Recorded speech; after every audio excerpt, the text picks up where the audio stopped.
cành kèn bay ngay nhỉ. Em chào anh. Kiểu khốn nạn nhỉ, cái kiểu vỗ khốn nạn. Đấy. Cãi nhau cái thằng chỗ có những cái mày không ăn tay kín.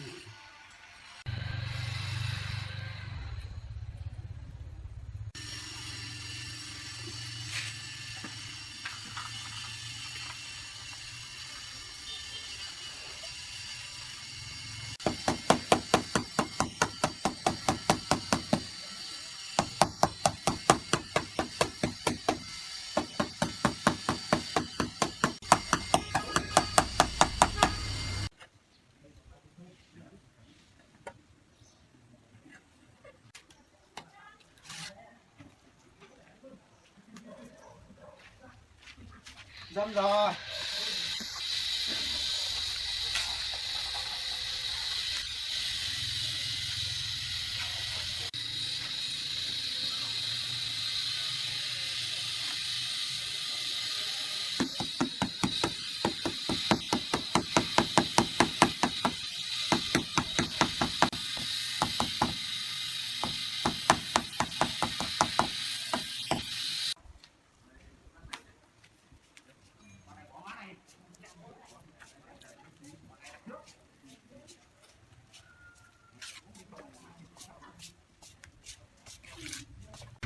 Cháu ra nhà chú ơi, tôi ra tôi nghịch uống bia cái rồi tôi tính như nào chứ Không uống, làm ở đây tao uống bia đấy đâu mà nó phải. Ở đây thiếu bia rồi mà.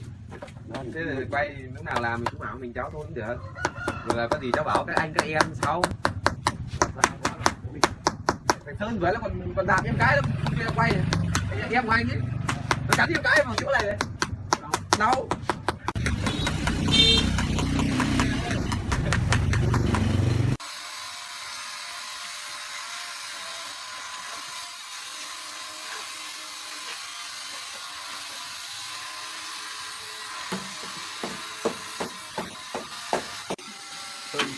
Sơn không được luôn nhỉ. Sơn không được chuẩn.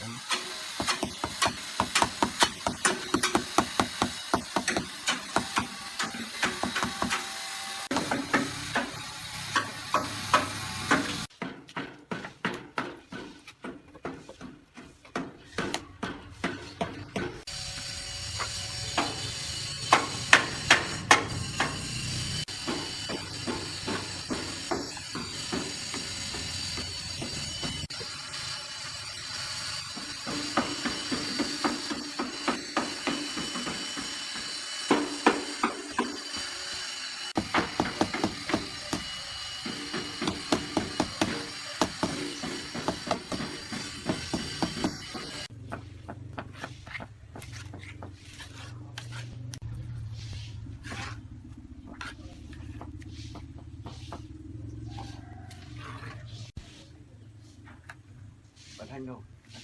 Kia làm gì đấy em bảo Ngâm thôi, chú ngâm 2 số.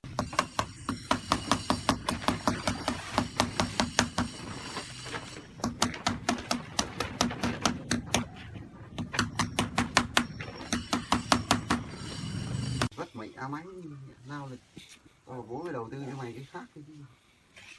Cái gì gặp thì chú không quan trọng gì cả, tao lấy tay tao bốc vữa. Vâng, vì thế cả hay. Thế mới hay. Tiếp làm quảng cáo bao nhiêu ngày rồi.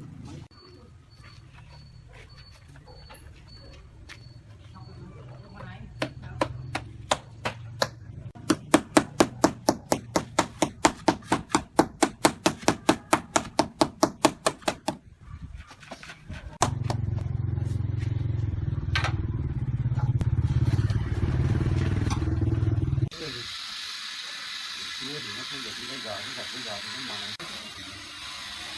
Đây là đây từng cũng vậy. Tầm mấy, cái hai.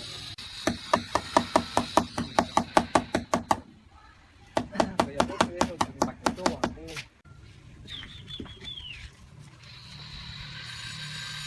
Chung như là nó chả được cái tim.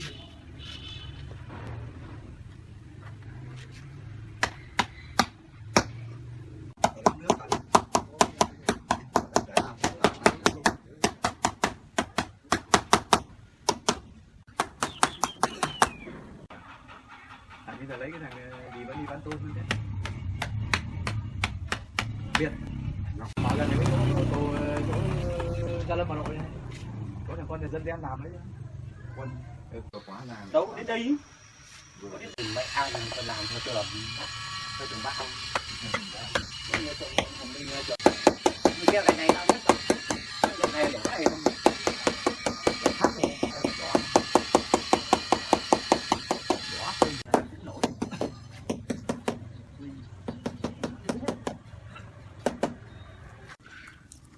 cường định là một thái nhọn hai thạnh là đang bốn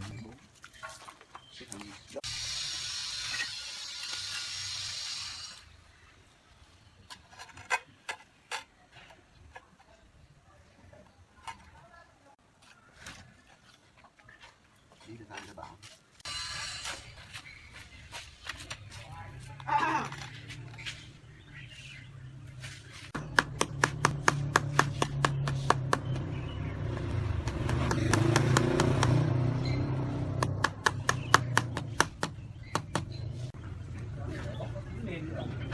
cái gì nặng cho lên những cái sắt nặng cho lên trước thì để cho cái cháu là thầy bảo nó không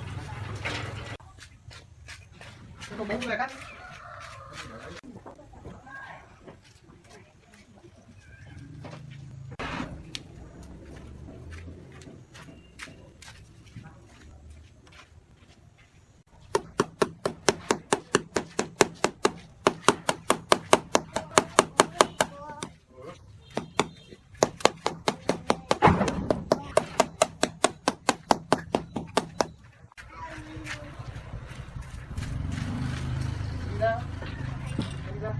Đây.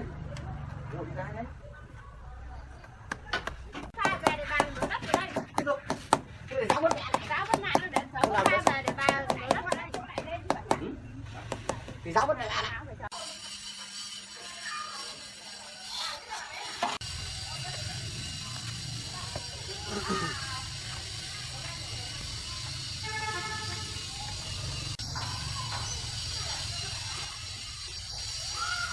cái con này lấy con gì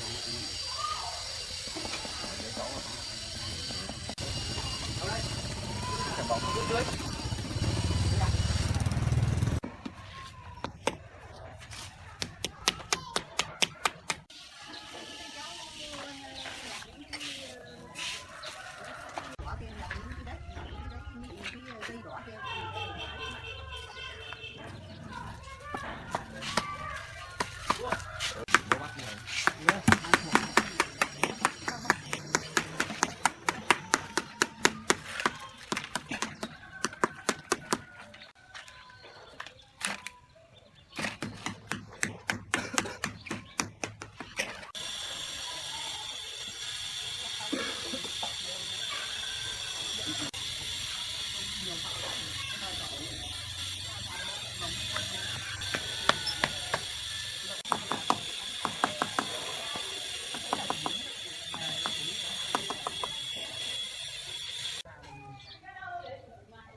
Đi bắt rồi. Mình biếu luôn.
tao thế này nữa thì tao không được đứng dậy tao làm nữa thì Thôi bây giờ thì xuống thoải mái. trẻ con.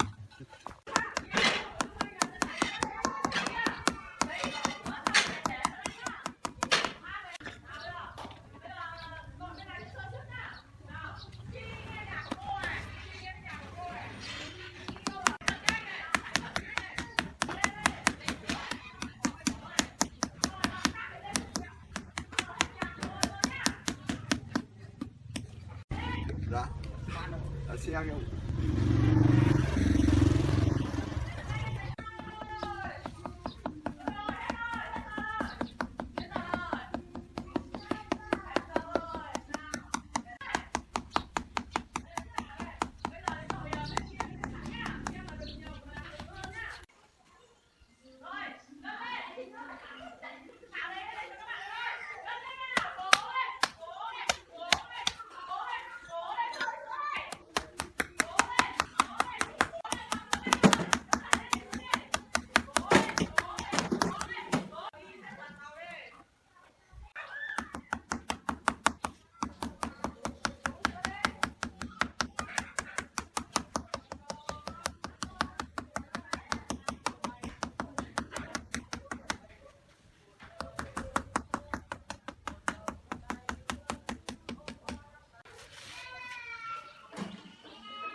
Làm lấy nó nhanh, nó không thời gian đi quay nó thời gian lắm.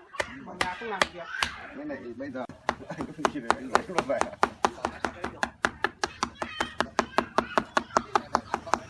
Đi sợ quá.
Không phải còn tí dặn ở trên mà ông cứ bạn ông chưa ấy thì cho